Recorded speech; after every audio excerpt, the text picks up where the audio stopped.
গণেশ আর কার্তিকের পৃথিবী পরিক্রমা। গল্পটি ছোট গণেশ আর ওনার দাদা কার্তিকের। দুজনে খেলতে খেলতে একদিন জঙ্গলে হাঁটতে যায়। অনেকটা হাঁটার পর একটা গাছের নিচে ফল দেখতে পায়। গণেশ ফলটা নিচ থেকে তোলেন আর কার্তিক ওনার হাত থেকে ফলটা নেন। গণেশ, এটা আমার ফল, কারণ ফলটা আগে আমি পেয়েছি, ফলটাকে আগে আমি দেখেছিলাম, তাই এই ফলটা হলো আমার। না না কার্তিক দাদা, তুমি হয়তো আগে দেখেছো, কিন্তু আমি আগে তুলেছি, আমি স্পর্শ করেছি আগে, তাই এটাকে আমিই খাবো দাদা। গণেশ, আমি তোর চেয়ে বড় না? আমি বললাম না যে ফলটা আগে আমি দেখেছি? তুই আগে স্পর্শ করে থাকলে কি হবে? আগে তো আমার নজর এর উপর পড়েছে, তাই না? তাই আমি এই ফলটা খাবো। আস্তে আস্তে কার্তিক আর গণেশের মধ্যে ঝগড়া আরও বাড়ে। দুজনে মাতা পার্বতী আর পিতা শঙ্করের কাছে যান আর তারপর একে অপরের নালিশ করে। পিতা, দেখুন না, গণেশ সমানে আমার সাথে জেদ করে চলেছে। ও বলছে যে এই ফলটা নাকি ওর। পিতা, এই ফলটা আগে আমি তুলেছিলাম, কার্তিক দাদা দূর থেকে শুধু ফলটা দেখেছিল, তাহলে আপনি বলুন ফলটা আসলে কার? ভগবান শঙ্কর ফলটা হাতে নেন আর বলেন, কার্তিক, গণেশ, এই ফলটা এখন কার? এটার বিচার তোমাদের দুজনকেই করতে হবে। তোমরা কি জানো এই ফলটার নাম কি? এটা একটা সাধারণ ফল নয়। এই ফলটা হলো, যে এই ফলটা খাবে সে অমরত্ব প্রাপ্ত করবে। পিতা, তাহলে এই ফলটা আমার চাই, কারণ আমি আগে এটাকে তুলেছিলাম। না না পিতা, এটাতে আগে আমার দৃষ্টি পড়েছিল, তাই এইটা আমার চাই। না না পিতা, এটা আমার চাই। শোনো, এরা দুজন তো আবার ঝগড়া করছে। এবার কি হবে? কি করে সমাধান পাবো? এবার আমরা কি করব? ঠিক তখনই ওখানে নারদ মুনি এসে উপস্থিত হন আর ভগবান শঙ্করকে বলেন, নারায়ণ নারায়ণ। ভগবান, কিসের সমস্যা? বাবা কার্তিক আর গণেশ ঝগড়া করছে কেন? কি বলবো মুনিবর, ওরা একটা ফল পেয়েছে, আর এটা কোনো সাধারণ ফল নয়। যে এই ফলটা খাবে সে অমরত্ব লাভ করবে, আর এই ফলটার জন্যই এই দুজন লড়াই করছে। কার্তিক ফলটা দেখেছে আর গণেশ ওটা নিয়ে এসেছে।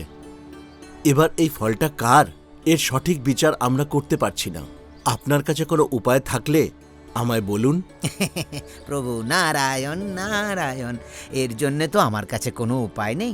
তবে হ্যাঁ, একটা কাজ করা যেতে পারে। ফলটা কে খাবে সেটা জানার জন্য এই দুজনের মাঝে একটা পরীক্ষা রাখা হোক। যে নিজেকে শ্রেষ্ঠ প্রমাণ করতে পারবে সে ফল পেয়ে যাবে।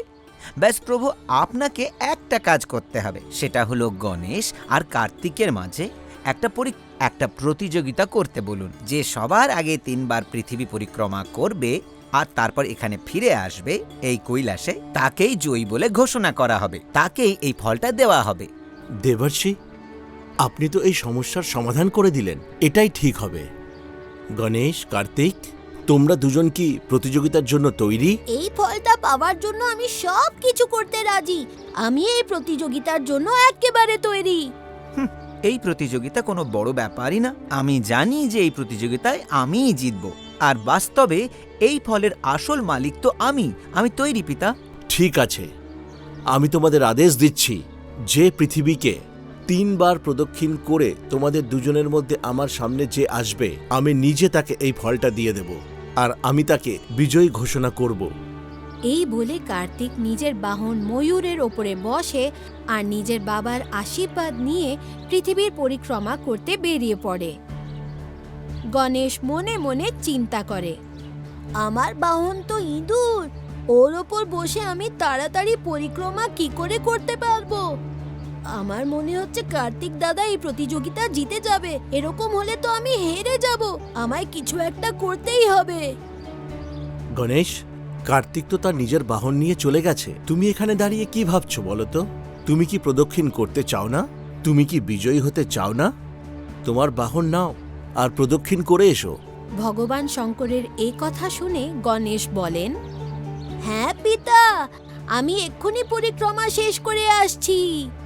গণেশ হাত জোড় করেন আর ভগবান শঙ্কর আর দেবী পার্বতীর পাক খেতে থাকে।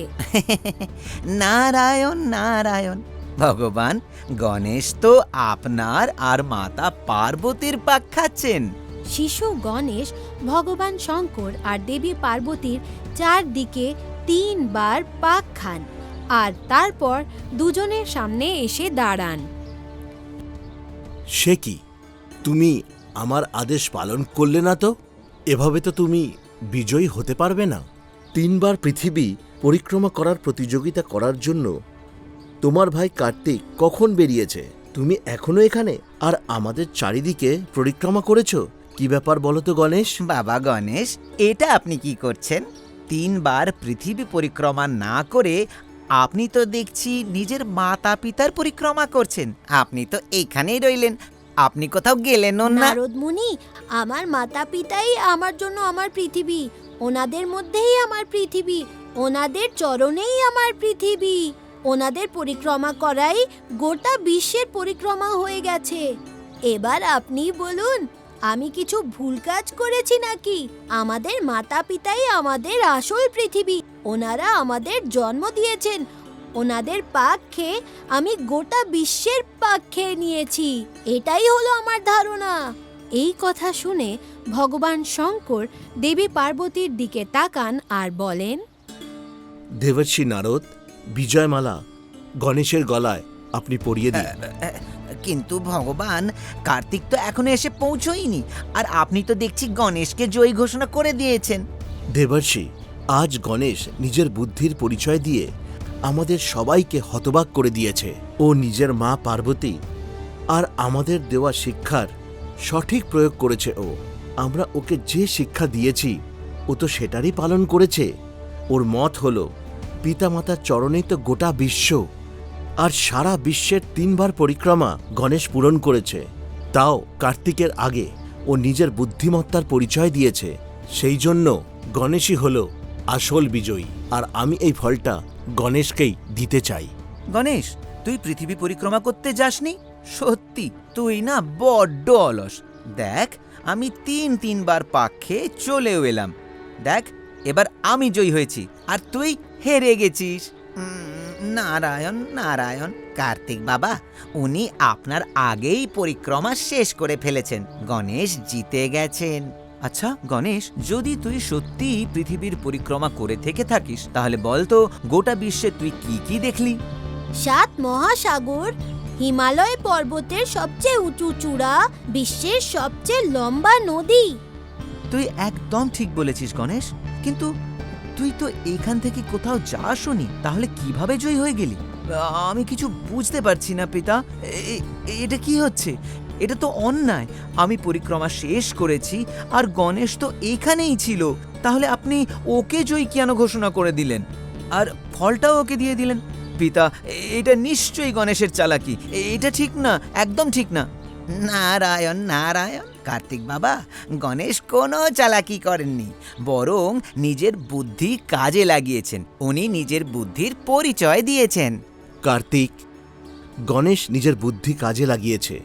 নিজের বুদ্ধির প্রয়োগ করে ও নিজে আমার আর মাতা পার্বতীর চারিদিকে 3 পাক ঘুরেছে আর আমাদের দেওয়া শিক্ষা ও পালন করেছে। ওর বিশ্বাস হলো যে মাতা পিতার চরণেই হলো আসল বিশ্ব। সেই জন্য ও আমার আর নিজের মাতার 3 বার পাক খেয়ে বিশ্ব পরিক্রমা শেষ করেছে আর প্রতিযোগিতা জিতেছে। তাই এই প্রতিযোগিতার আসল জয়ী হলো গণেশ। কার্তিক, ভগবান শঙ্করের কথা শুনে কার্তিক খুব রেগে যান আর তারপর কৈলাস পর্বত ছেড়ে ওখান থেকে চলে যান। একই পিতা, কার্তিক দাদা তো রেগে গেল। কোনো ব্যাপার না গণেশ, ওর রাগটা যখন কমে যাবে তখন ও নিজেই ফেরত চলে আসবে। কিন্তু আজকে তুমি নিজের বুদ্ধিমত্তা দেখিয়ে আমাদের সবাইকে মুগ্ধ করে দিয়েছো।